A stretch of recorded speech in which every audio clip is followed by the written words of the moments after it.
Hello and welcome to another video. In this video, we'll be going over the first season of Solo Leveling. Was it a good adaptation? How good was the animation? How good was the pacing? All of these will be answered, but before that, I just want to thank all of you for helping me hit 500 subscribers. It truly means a lot to me, and I hope I keep entertaining you far into the future. Without wasting any more of your time, let's get into looking at the Solo Leveling anime. Solo Leveling first season is a total of 12 episodes and covers the first 45 chapters of the manhwa.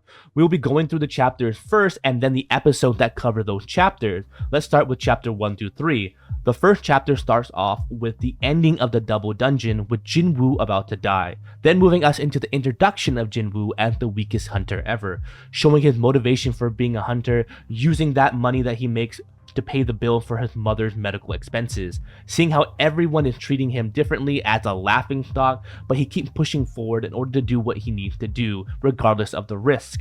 Chapter 1 ends here with them entering the dungeon. Chapter 2 shows the group clearing out the dungeon, showing off their abilities and the classes associated with them. Also showing how dungeons help make hunters money by killing monsters and taking their magical cores.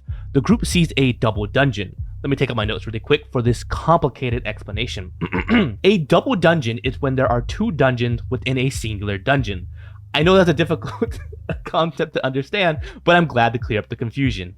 They take a vote to see if they want to go through with it and complete that dungeon. The majority agrees. Jinwoo was also on board as well, and at the end of the second chapter, they proceed forward. Chapter 3 has the group go into the double doors and start examining the room, and it looks like some kind of ancient runes, seeing the statues and reading the rules on the tablet. Not seeing the danger just yet, a hunter tries to open up the double doors that have closed behind them, and he gets killed immediately by one of the statues, ending with Jinwoo staring at a statue and shitting himself. As for the first episode, I think we had a better job at world building here. The first 4 to 5 minutes showing the raid of Jeju Island, showing the insane power of the ant, and also the scaling of the other hunters, the difference between a B hunter and an S rank hunter. Also showcasing the abilities just felt like it was a better opening to the world than the first chapter of the manhwa.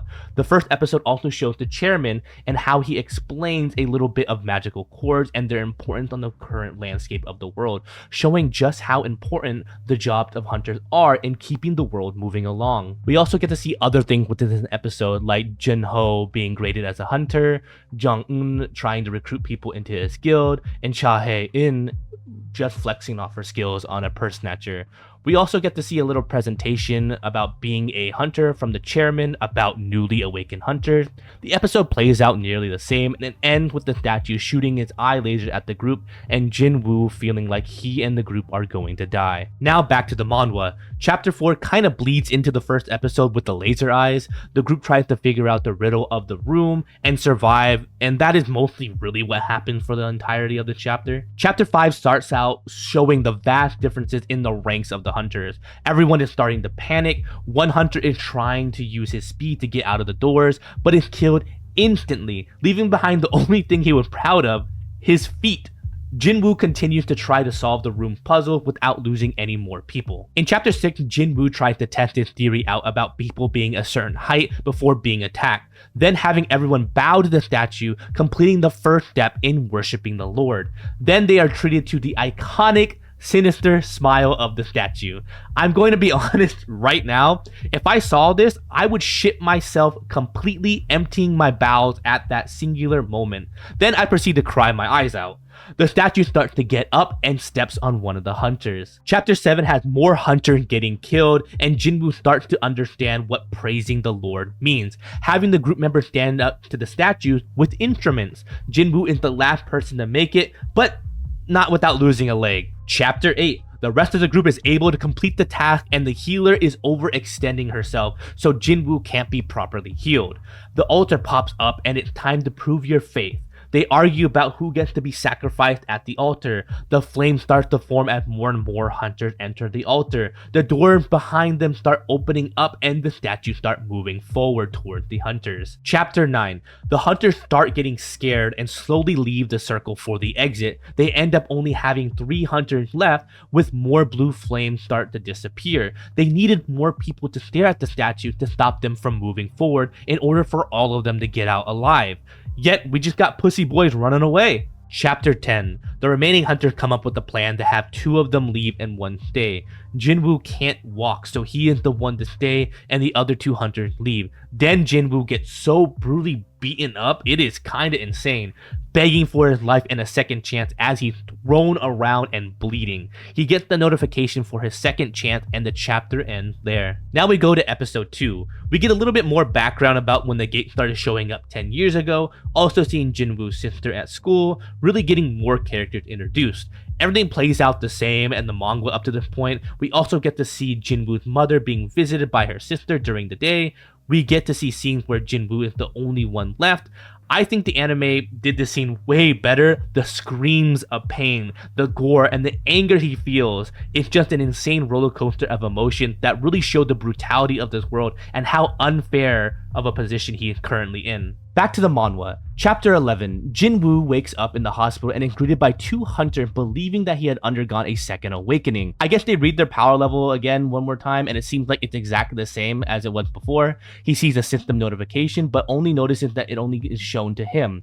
He also doesn't do his daily quest, and these daily quests are very similar to Saitama's workout. Missing this quest causes him to go to the penalty zone and have to survive being chased by giant centipedes in the desert for 4 hours. Chapter 12 had Jinwoo making it out of the penalty zone and finishing the penalty quest, and the next day he gets right on that grind because he doesn't want that shit to happen at all.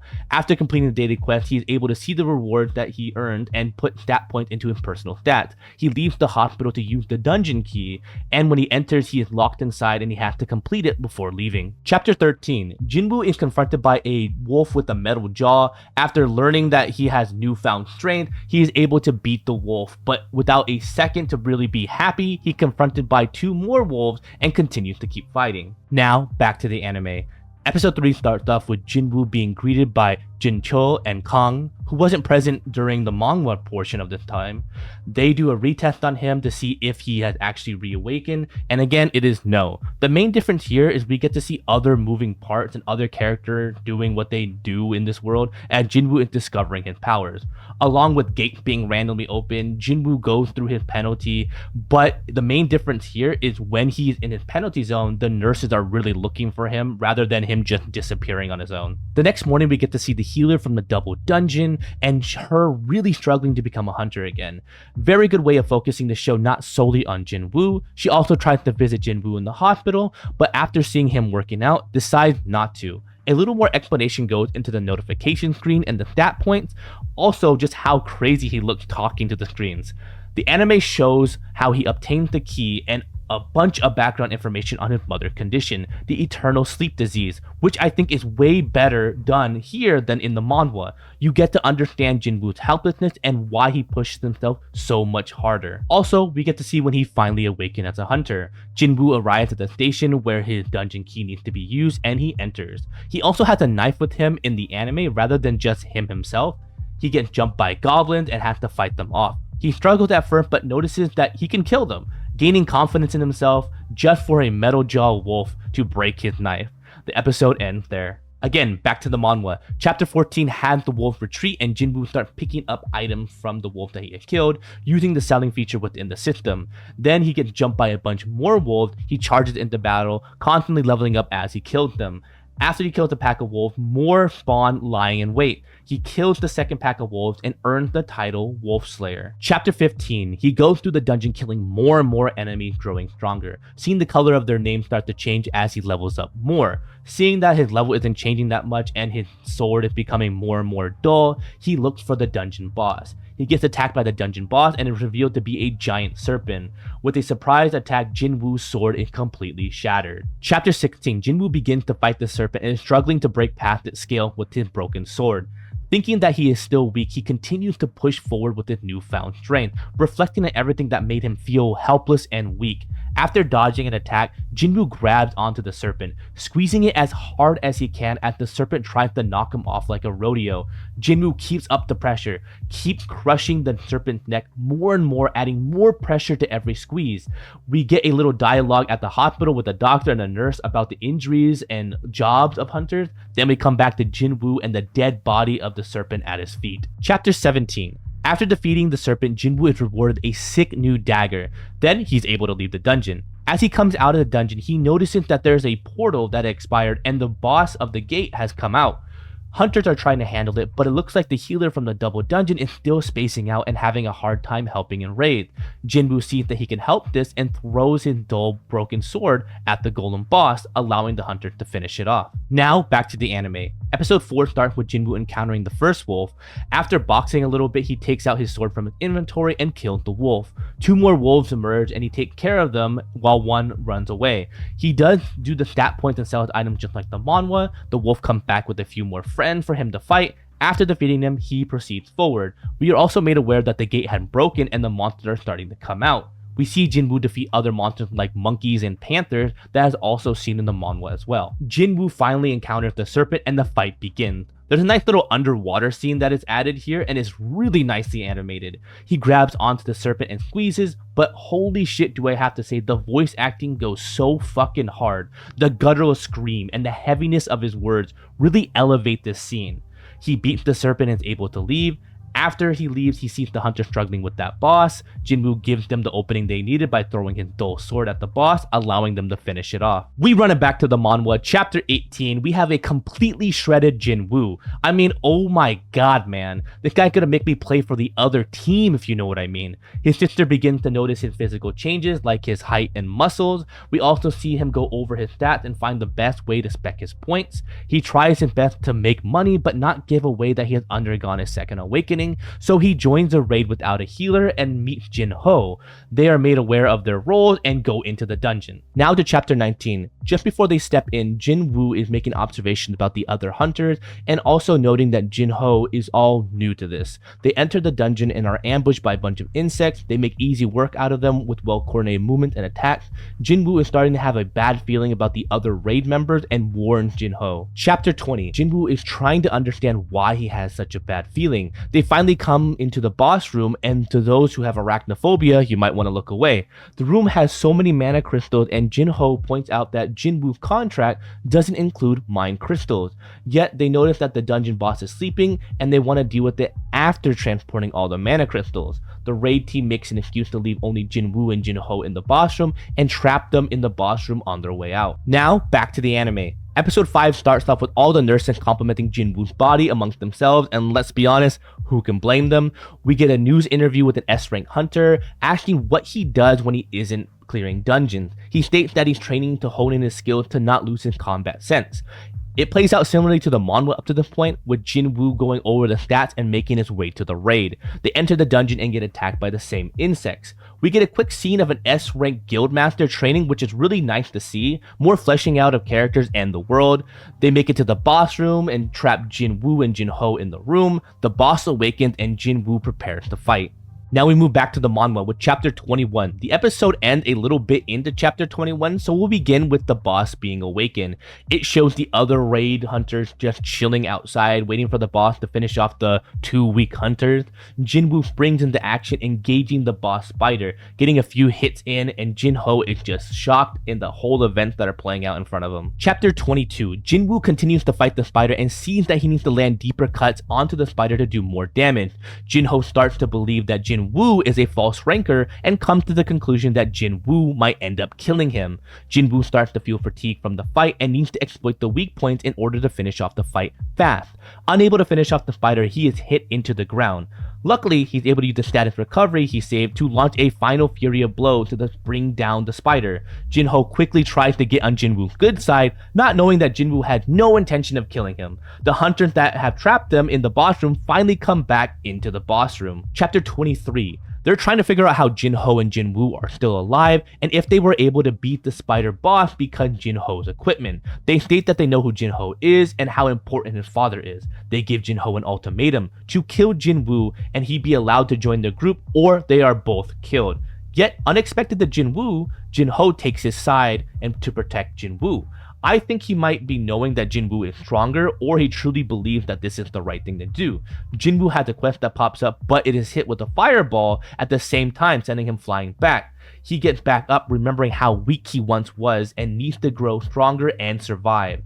Jinwoo just walks up like a badass to them and asks them if they are ready to be hunted. One of the hunters gets cocky and grabs onto Jinwoo casually, talking to him just to be decapitated instantly. The rest of the hunters become shocked and surprised that an E-rank hunter is capable of doing this. Chapter 24, and the fight is on, dodging a fireball attack and just slicing up the mage hunter quickly. The two other DPS hunters try to charge Jinwoo, but are taken care of swiftly. Light work, no reaction. The status debuffs like bleed and paralysis are applied to the hunters that have been cut, then they are swiftly taken care of. Jinwoo approaches the tank raid leader. The raid leader empowers himself and charges into Jinwoo. But my man Jinwoo is on demon time and performed a Dangai Ichigo move, crushing him into the floor. The raid leader begs for his life, but Jinwoo is having none of this and kills him before he's able to tell about who his little brother is. Like, imagine saying that in real life. Do you know who my little brother is? Just sounds so stupid. Jinwoo and Jinho leave the dungeon as it begins to close, but at the end, we are able to see the little brother waking up in the US. Now to the anime. Episode 6, we see the other hunters leave and claim that there is no way that Jinwoo or Jinho can take down the boss.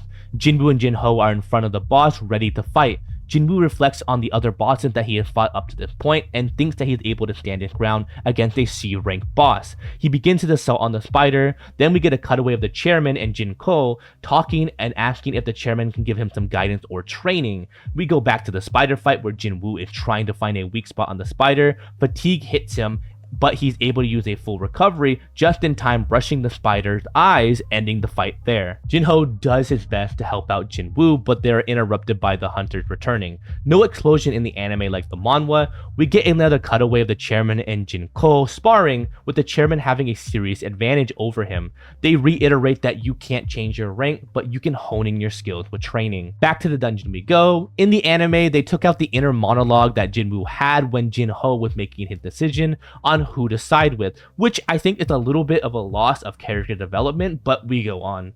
Jinwoo gets the quest to kill the other hunters, but the only difference here compared to the manhwa is just the numbers. The manhwa had 8 to kill while the anime has 6. Not a crazy change because it still has the same result and the same points are being made.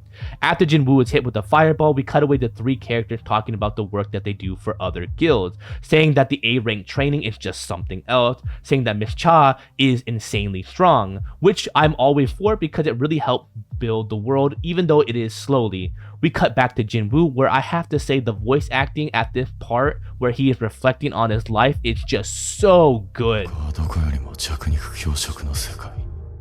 You can feel the pain and the desperation in its thinking. Jinwoo gets up and decapitates the cocky hunter. Then we get the build up to the OST, seeing Jinwoo slaughter the other hunters. Then we get the most beautiful vocals accompanied by the sound of blood and death. The raid hunter empowers himself to get ready to attack Jinwoo, but the hype music is on Jinwoo's side, perfectly synced with the face grab slam.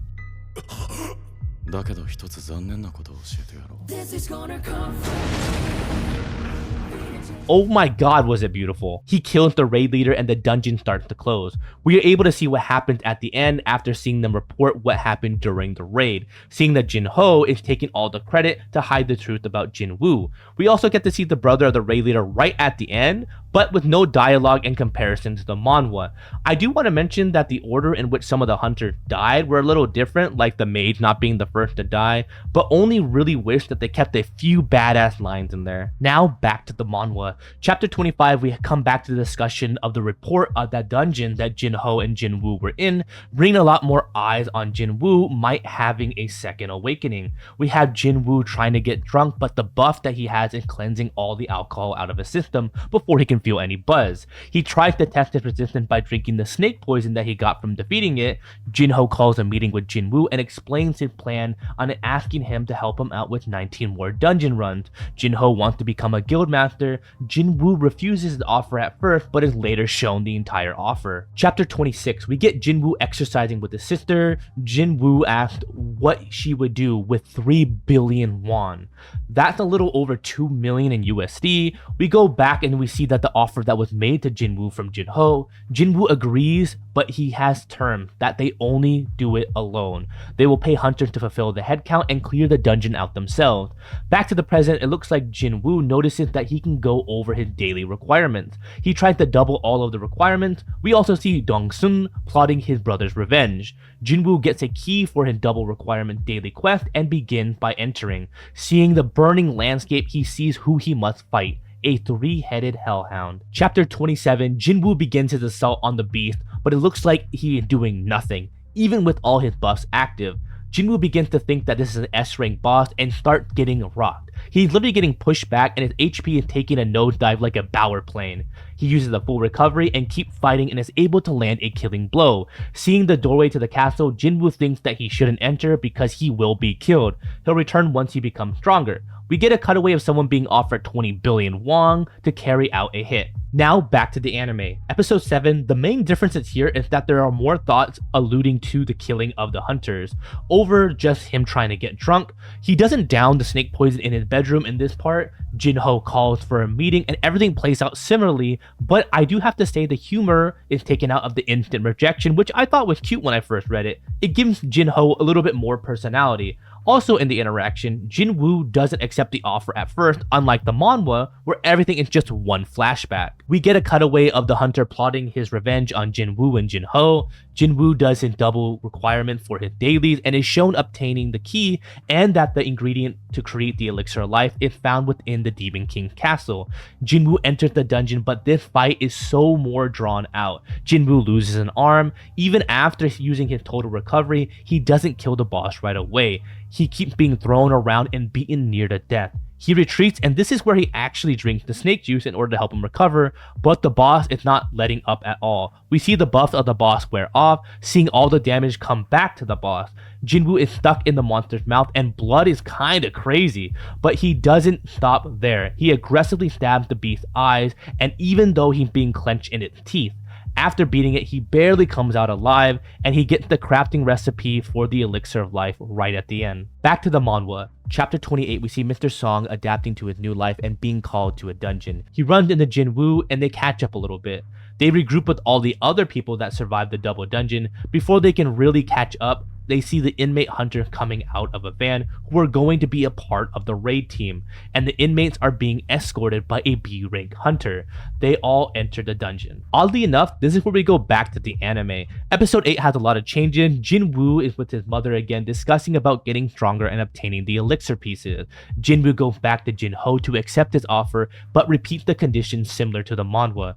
We see Hyen training and getting an offer from a guild. We get Jinho and his father having a discussion about needing to use dungeon resources to keep their business afloat, and also name dropping the biggest guilds that are currently about. Also, really fleshing out Jinho's motives.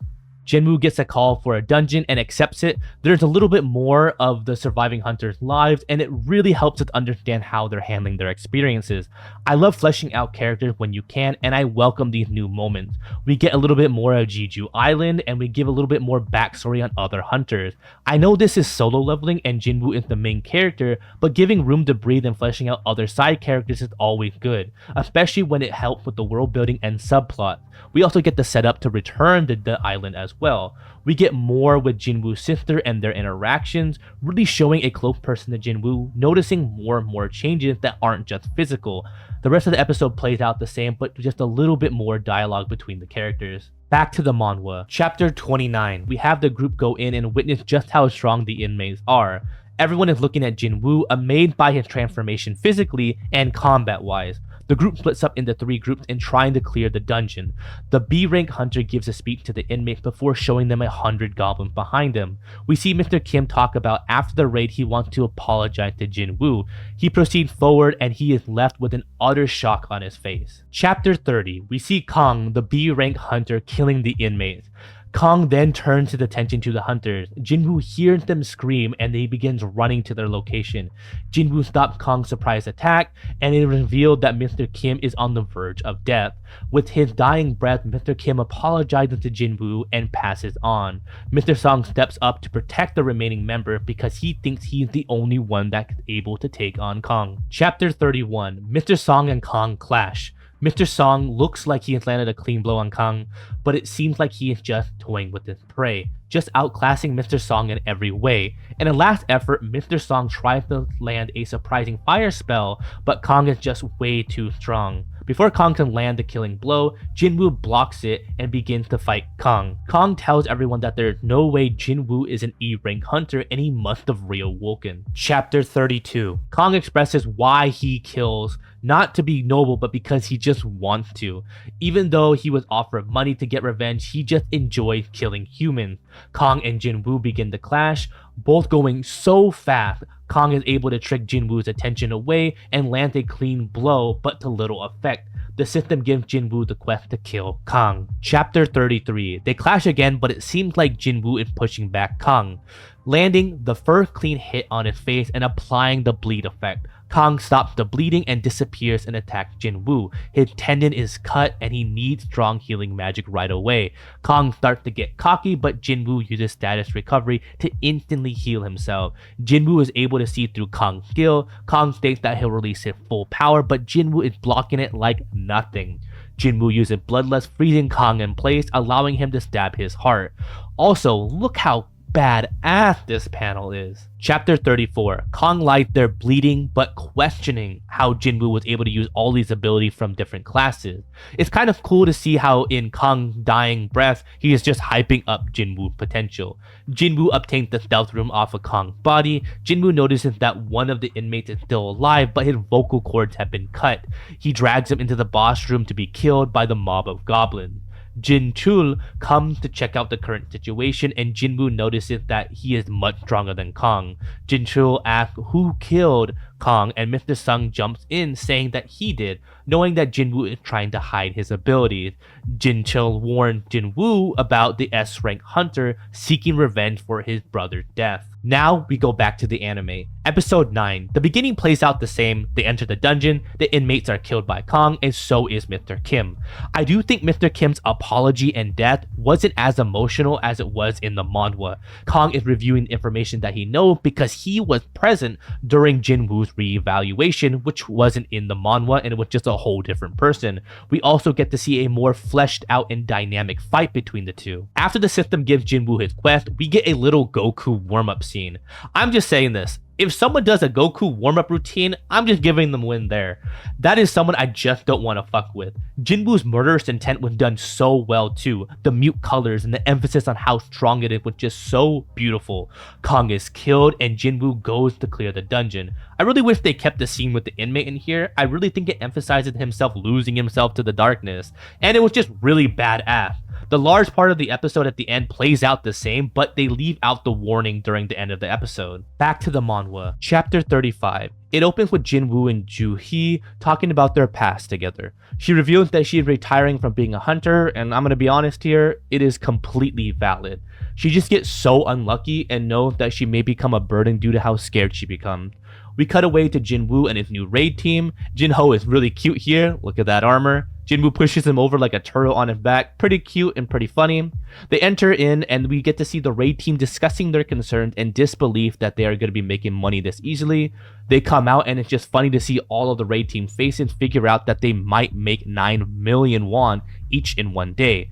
We see people panicking that someone is buying most of the C-rank dungeons. Chapter 36 starts off with a scouter going over all the things that have happened to Jinwoo, trying to make sense of it all. We get a cutaway of a werewolf-like creature fearing for their lives as Jinwoo approaches. I don't blame them, to be honest. He and Jinho are currently clearing out a dungeon. We see Jinwoo looking over his skills and testing them on the enemies. After leveling up to 40, he's able to see a job change quest. The scouting chief also arrives and sees that the other hunters are just relaxing outside the gate. Jinwoo talks to Jinho about canceling tomorrow's gates, and we learn a little bit about the functionality of reserving gates. The scout arrives and asks to talk to Jinwoo, so they go to a coffee shop so the scout can give Jinwoo an offer to join the guild. The scout offered Jinwoo double what Jinho is offering, so Jinho just flexes on him saying, "So, you're gonna give me a 50 billion won building then. Chapter 37. Jinwoo says that he was offered a 30 billion won building and tries to see just how much this recruiter knows about the deal. Jinwoo then gets up and leaves, but not without asking how this recruiter obtained the information. He interrogates this man for as much information as he can get out of him. This man seems like a canary. Jinwoo is trying to limit the eyes on him, so he sparks up a deal with the recruiter. He forces the recruiter to pay for 3 gates for 600 million won. He is also nice enough to heal a little cut that he had given him. The next day we see the chief panicking because he paid way over the amount that the gates are actually worth, and on top of that, Jin-ho did not reserve any gate for that day, so they were all just a measly 10 million each. Then we get to see Jinwoo enter the dungeon for his job change quest. Now back to the anime. Episode 10, we get the retirement of Ju-hee. Here they put the warning about the S-rank hunter of the brother Jinwoo has killed. We get everything playing out pretty much exactly the same. Jinwoo and Jin-ho start to clear C-rank dungeons. We get a cute little montage of them clearing out dungeons, seeing more monsters that they've killed, which is cute and shows the passing of time. We get the chief recruiter scene playing out exactly the same as well. We get a little bit of a PTSD nightmare that a guild leader is having about Jeju Island and see the upcoming mission to the island as well. We get the whole scene of the recruiter and the coffee shop scene pretty much exactly the same, just the positioning of characters and the recruiter closing his eyes during the healing potion scene. We see the aftermath of the deal and Jin-woo heading to the job change quest. Back to the manhwa. Chapter 38. Jin-woo is shown to be in combat with an armored knight. Unable to break through his armor, he rips off his head, seeing that the dungeon needs to be cleared in order for Jinwoo to leave. Jinwoo is trying to conserve mana as best as possible. He's also reminded that he didn't do his daily for the day. More knights appear, and Jinwoo starts clearing them out and taking their drops, even putting on armor and looking through more of his menus. He is then ambushed by an invisible assassin class enemy, and more enemies of different classes start to approach Jinwoo.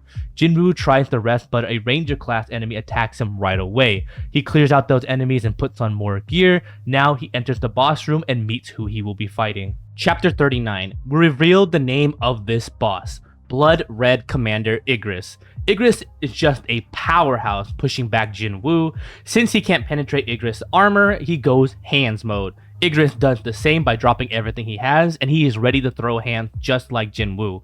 Igris wastes no time in manhandling Jinwoo, sending him flying and landing so many blows. Jinwoo tries to outspeed Igris, but it doesn't work either. Igris grabs him and throws him on the empty throne. Chapter 40. Igris walks up to Jinwoo and calls back his sword to his hand, ready to finish off Jinwoo. Jinwoo is able to grab Igris' blade and stab him in the eye, tackling him into a wall. Igris tries to take the dagger out, but Jinwoo gets back possession of his dagger, stabbing Igris in the throat and pushing it further in, killing Igris. We get a little cute moment of Jinwoo collecting and drop from the fight, then he wonders why he has an escape rune when he just killed the boss. Chapter 41. Portals begin to spawn in all those knights that Jinwoo had fought before. Jinwoo tries to use stealth, but is revealed by a mage. Jinwoo is forced to fight as long as he can, but it looks like he's being pushed back due to just their sheer numbers. He's thinking about abandoning the quest, but the rune is knocked out of his hand. Jinwoo charges in again, remembering why he's here and what it felt like to get his second chance, even being confronted by his older self telling him to stop flirting with death. Now we go to episode 11 of the anime, which is my favorite of the first season. There's a decent amount of changes in this episode. Jinwoo at the beginning already mentioned that he didn't do his daily quest. We have an interesting scene with Jin-ho, his father, and his older brother having dinner, and then immediately cutting back to Jinwoo. The first night encounter play out the same along with the second wave. We cut back to Jin-ho and his family dinner. It seems like his brother is already making big moves while Jin-ho and Jinwoo are working on their own project. His brother tells him not to get in his way, and I really like this added scene because it gives more depth to Jin-ho's character. We cut back to Jinwoo and his encounter with the other knights, which play out pretty much the same as the manhwa, with a little bit more of a fleshed out fight. We cut back to the team of hunters that are going to Jeju Island. Now back to Jinwoo, and my god, the flip-flopping is giving me whiplash. Back and forth, back and forth, back and forth. Jinwoo doesn't get attacked while he's trying to rest, but instead he just moves straight to the boss room door. Now we get to what this whole season was leading up to, the fight between Jinwoo and Igris. Igris' first strike was just so clean, man. We get a full 360 view of that swing and it looks so beautiful. You can feel the sense of power Igris has over Jinwoo, constantly pushing him back with no time to breathe. Also, the first person shot of Jinwoo was just so clean. You can see the time from his landing and that Igris is already there, ready to strike again. The added fight scene to the choreography are very welcomed in my opinion. They give more length to the fight, which really isn't long to begin with. We have Jinwoo go hands mode and Igris accept the offer. We cut away again, but this time to the chairman, where he's going over the mission for the Jeju Island. We cut back to the boxing match. Jinwoo is just speed blitzed by Igris, and it was just so powerful. After throwing him into a wall, Jinwoo is hit with a flurry of punches from Igris, making it look like Star Platinum's in there. Jinwoo tries to outspeed Igris, but my man wasn't having it. Trips Jinwoo and sends him flying, not without throwing a huge debris at him. Jinwoo comes back and gets into close quarters, and this is where it really gets wild. Jinwoo is able to land a blow on Igris, but he did not take a liking to that. He gives Jinwoo the meanest combo hit I've ever seen, treating our MC like a blow-up doll and beating the shit out of it. Jinwoo is thrown onto the throne. We get a cutscene of Jinwoo's sister and mother. Now back to the fight, where things are getting dialed to 11. Igris tries to kill Jinwoo, but he catches the blade and starts his final barrage of attacks.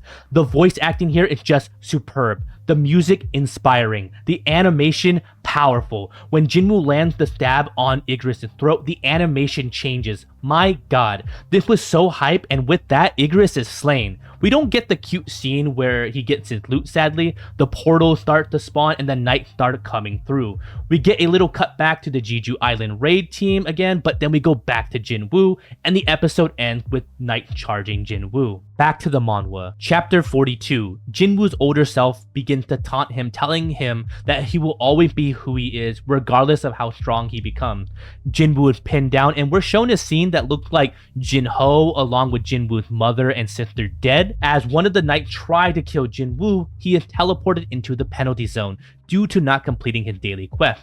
He uses his time to cure his fatigue and charges in to fight the giant centipedes. Chapter 43. A good amount of time has passed and Jinwoo has leveled up a lot in the penalty zone. He purchases a new dagger, one that will be able to pierce the armor of the knights, and uses a runestone to obtain Dominator's Touch.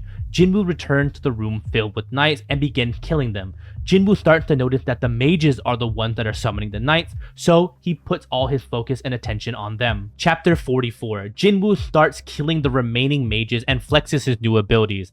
After killing so many, he is surprised and stabbed in the back by a knight.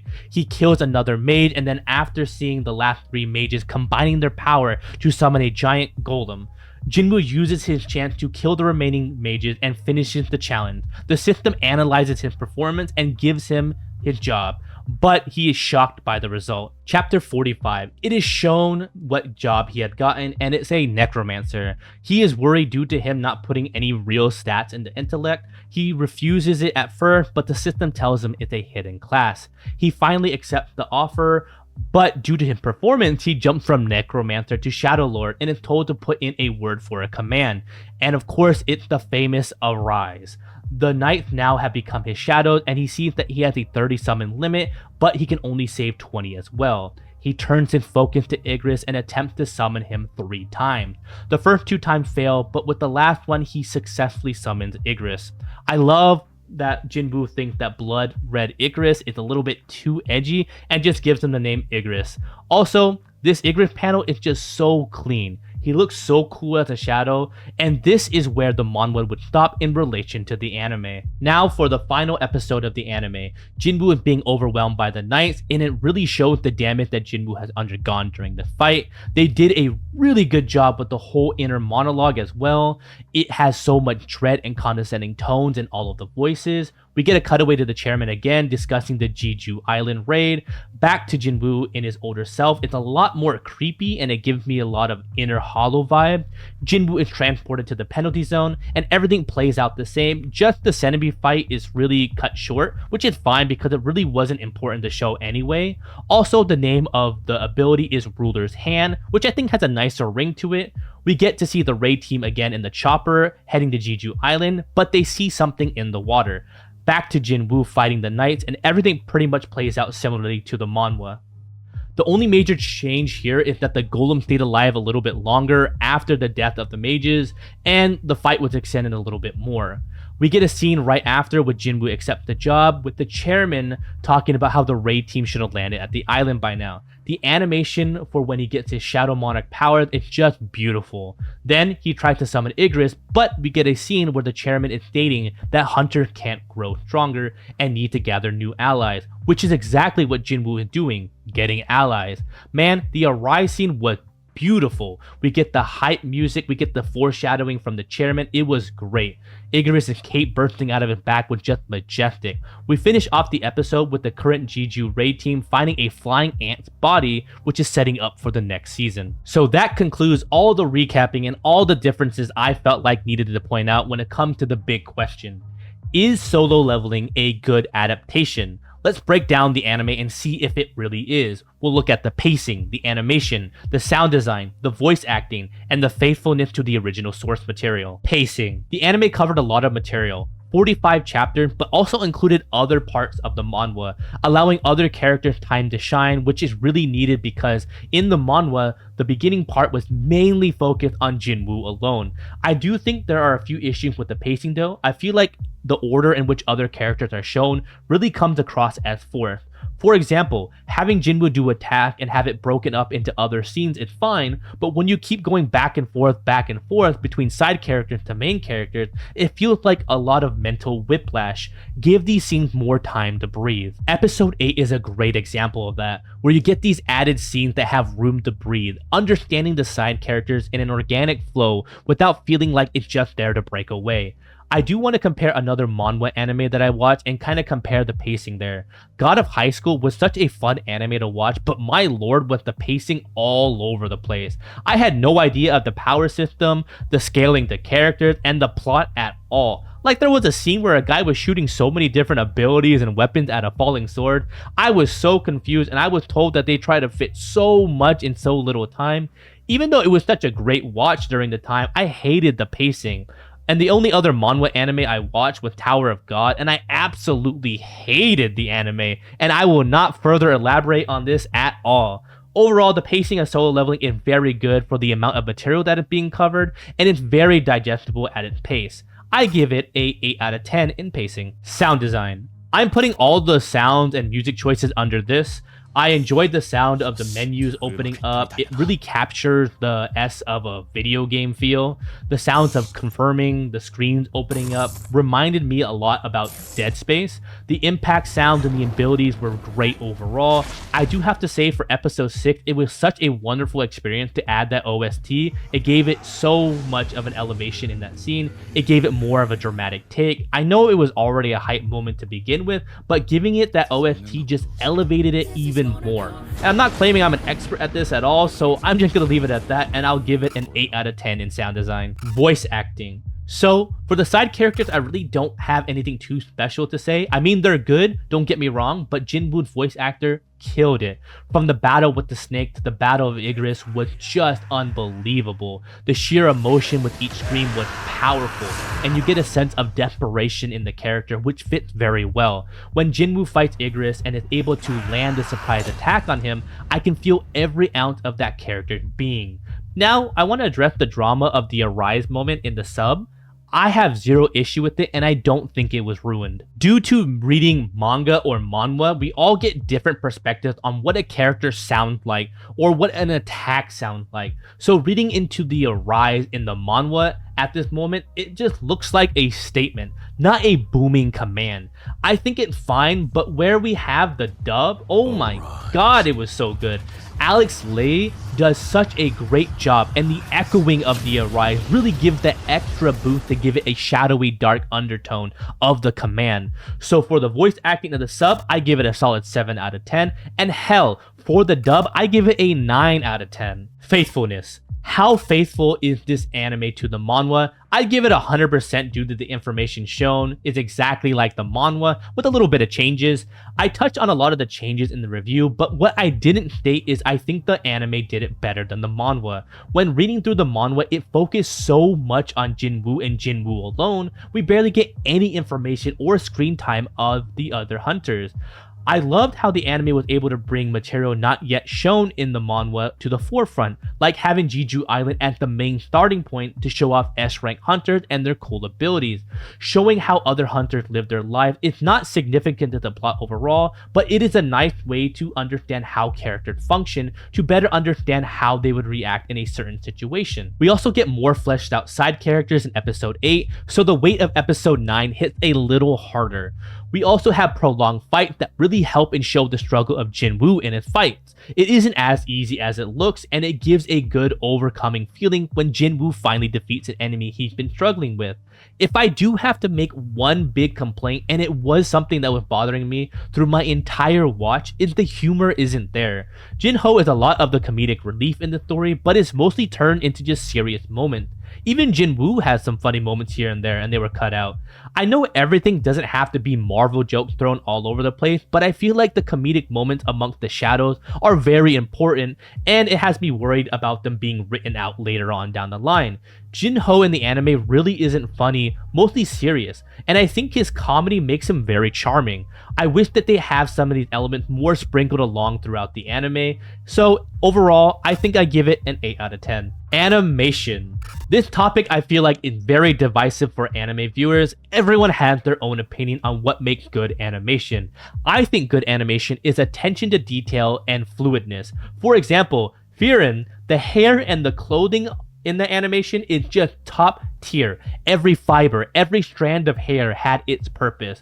But you look at fluid action, something like JJK using shadowless animation, these things are my personal preference for what good animation is. So applying this to Solo Leveling, it means that it's amazing. The studio did an amazing job in capturing the art style of the manhwa. I'm not going to entertain those people who show a panel of a manhwa that has so much detail and time behind it and compare it to a single frame of animation. That is just some brain dead takes. They captured the identity of the manhwa and are able to create a beautiful looking animation, staying true to the source material. I believe that they outdid themselves. And also, the 3D animation that they used for the night were just so well done. I don't know how they were able to blend it in so well, but it looked very nice to see. I also love the fighting scenes in here. They were bloody and they were a spectacle to watch. I don't think anything comes close to JJK Season 2, but this was very good. It had my attention from beginning to end, and I'll give the animation a 9 out of 10. Hidden category unlocked. My personal enjoyment. The most important out of any review or opinion on anime will always boil down to my personal enjoyment. Well, it is safe to say I really enjoyed this anime. I love seeing the side characters more fleshed out and getting a deeper understanding of them. It is nice to not have 100% of the focus on Jinwoo when all these characters are going to be thrown at us later on down the line. Seeing these characters go through their lives, some dealing with PTSD from Jeju Island and some dealing with PTSD from the double dungeon. It really shows what Jinwoo is going to be fighting up against. If he's going to get stronger, he has to be stronger than the things that S-rank hunters fear.